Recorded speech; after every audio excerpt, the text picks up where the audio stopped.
At Oxford College of Business, we offer world-class business qualifications awarded by some of the best universities in the world. That's because all we do, all we are, is business education. Marking Prime Minister Ranil Wickremesinghe's state visit to Japan, a special ceremony to accord military honours was held at the Prime Minister's office in Tokyo today. Following the official ceremony, the Prime Minister and his Japanese counterpart held bilateral discussions.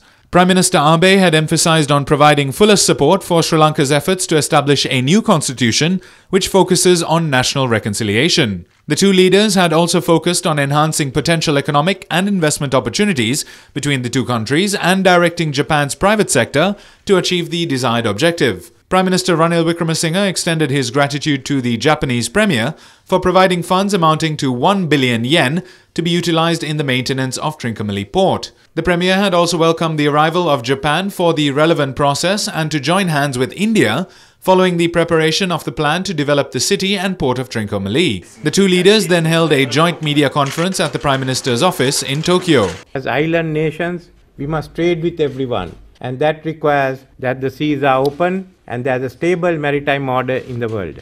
Mr. Abe has laid it out in his policy of two open and stable seas.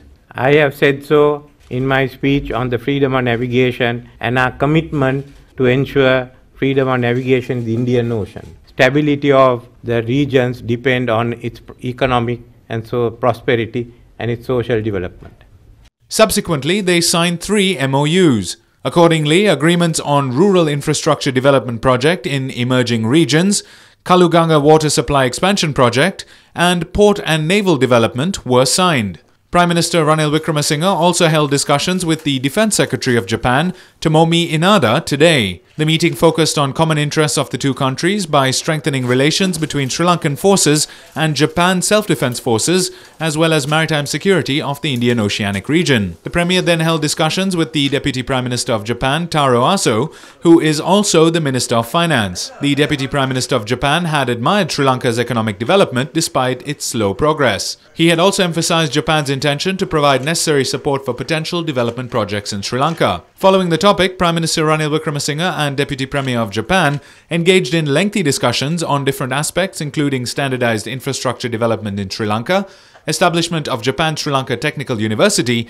and the Northern Colombo port development. The Sri Lankan delegation, headed by Prime Minister Ranil Wickremesinghe, also held discussions with Chief Cabinet Secretary of Japan, Yoshihide Suga, at the Prime Minister's office in Tokyo. The Chief Cabinet Secretary had revealed the appointment of Special Advisor to Japanese Prime Minister Dr. Hiroto Izumi as a special representative for coordination of proceedings pertaining to Sri Lanka's sustainable development. During discussions, Prime Minister Wickremesinghe had emphasized government's intention to organize an Indian Oceanic Summit with the participation of countries in the Indian Oceanic region.